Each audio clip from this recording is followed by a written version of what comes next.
Halo semuanya, selamat malam. Terima kasih sudah bertahan di dalam video ini. Di sini saya akan menjelaskan apa itu peradilan tata usaha negara.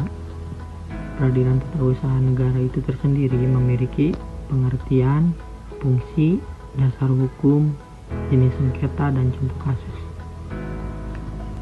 Pengertian peradilan tata usaha negara adalah satu lingkungan peradilan di bawah Mahkamah Agung Republik Indonesia yang berwenang menyelesaikan sengketa yang timbul antara warga negara, perorangan, atau badan hukum dengan pejabat pemerintah dalam bidang tata usaha negara, khususnya terhadap keputusan tata usaha negara yang dianggap melanggar hak atau kepentingan seseorang.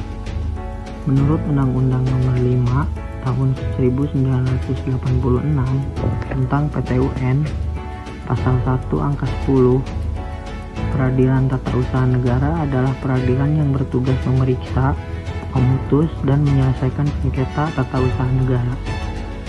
Kemudian fungsi tata usaha negara. Yang pertama ada fungsi mengadili, yang menyelesaikan sengketa yang timbul antara warga negara, perorangan, atau badan hukum dengan pejabat tata usaha negara akibat dikeluarkannya keputusan tata usaha negara yang dianggap melanggar hak atau kepentingan. Yang kedua, fungsi kontrol atau pengawasan. Sebagai pengawasan yudisial terhadap tindakan administratif pemerintah agar tindakan tersebut sesuai hukum yang memiliki legalitas administratif. Ini menjamin agar kekuasaan eksekutif tidak bertindak sewenang-wenang. Yang ketiga ada fungsi perlindungan hukum yang melindungi hak-hak individu dari penyalahgunaan wewenang oleh pejabat pemerintah melalui proses hukum yang adil, akuntabel, dan transparan. Selanjutnya ada dasar hukum peradilan tata usaha negara. Yang pertama, dasar hukum Undang-Undang Negara Republik Indonesia tahun 1945 pada pasal 24 ayat 2. Kekuasaan kehakiman dilakukan oleh sebuah Mahkamah Agung dan badan peradilan yang berada di bawahnya. Kemudian pasal 24C ayat 1 menegaskan bahwa kekuasaan kehakiman termasuk memeriksa sengketa tata usaha negara. Kemudian ada pasal yang menjelaskan fungsi peradilan tata usaha negara. Berikut pasal penting dari Undang-Undang Nomor 5 Tahun 1986 beserta perubahannya yang menjelaskan fungsi dan kewenangan peradilan tata usaha negara.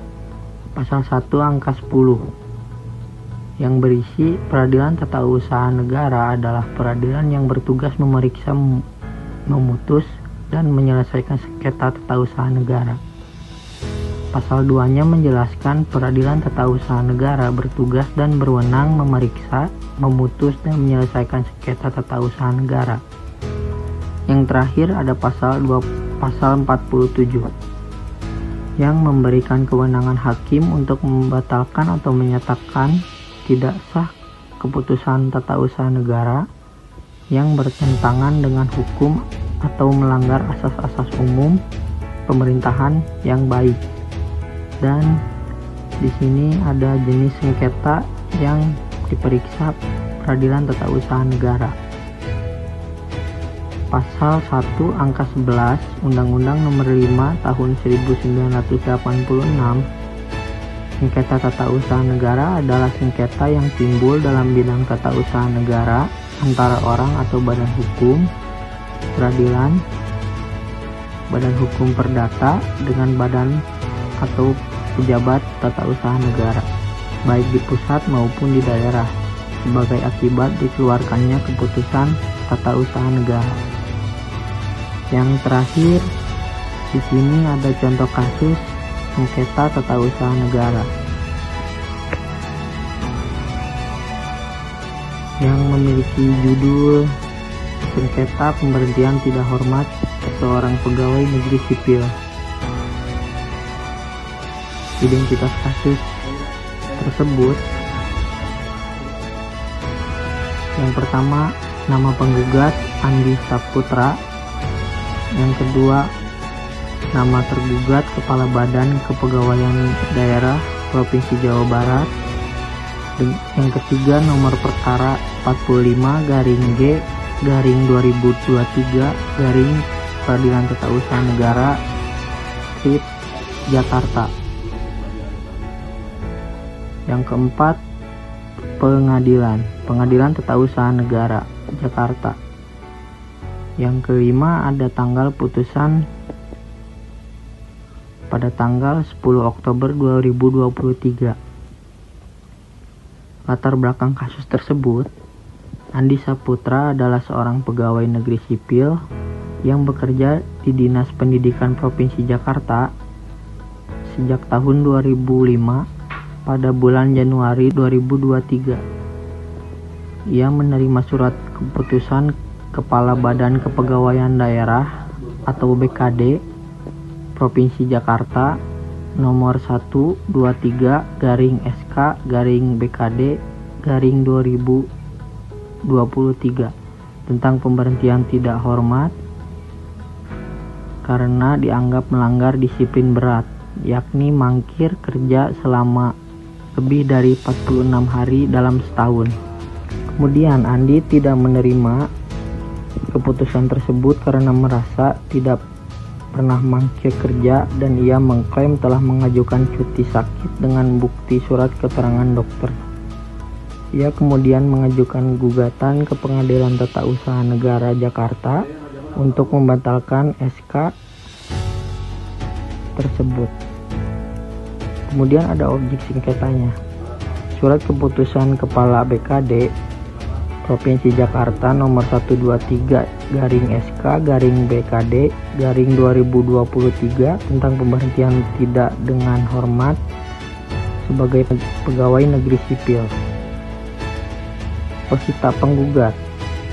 Penggugat menyatakan bahwa SK PTDH tersebut yang pertama tidak sah karena tidak melalui prosedur pemeriksaan yang adil sebagaimana diatur dalam PP nomor 94 tahun 2021 tentang disiplin PNS. Yang kedua, tidak mempertimbangkan bukti-bukti berupa surat keterangan sakit dan pengajuan cuti resmi. Yang ketiga, merugikan hak dan masa depan penggugat sebagai PNS yang telah mengabdi selama 18 tahun. Kemudian ada eksepsi dan jawaban tergugat. Tergugat menyatakan bahwa yang pertama, SK telah dikeluarkan berdasarkan hasil pemeriksaan dan absensi dari atasan langsung penggugat. Yang kedua, bukti surat sakit dianggap tidak sah karena diajukan lebih dari 30 hari setelah tanggal sakit. Yang ketiga, prosedur telah sesuai dengan aturan hukum yang berlaku. Kemudian ada pertimbangan hukum majelis hakim. Majelis hakim menilai bahwa tergugat tidak membuktikan adanya pemanggilan resmi kepada penggugat untuk memberikan klarifikasi, dan juga surat sakit yang diajukan seharusnya dipertimbangkan selama belum ada keputusan tetap, dan juga tindakan tergugat langsung mengeluarkan SK PTDH tanpa tahapan mediasi dan klarifikasi bertentangan dengan asas audi et alteram partem atau mendengar kedua belah pihak. Amar putusan tersebut mengadili, mengabulkan gugatan penggugat untuk seluruhnya. Kemudian menyatakan batal SK Kepala BKD Provinsi Jakarta nomor 123-SK-BKD-2023 dan mewajibkan tergugat untuk memulihkan nama baik dan kedudukan hukum penggugat sebagai PNS. Jadi, kasus ini mencerminkan pentingnya prosedur yang adil dalam setiap tindakan administratif. Keputusan tata usaha negara harus memenuhi asas kepastian hukum, keadilan, dan perlindungan terhadap hak-hak warga negara, khususnya PNS yang memiliki kedudukan hukum tersendiri. Cukup sekian penjelasan dari saya. Mohon maaf bila ada kesalahan kata atau kekurangan. Sekian, terima kasih.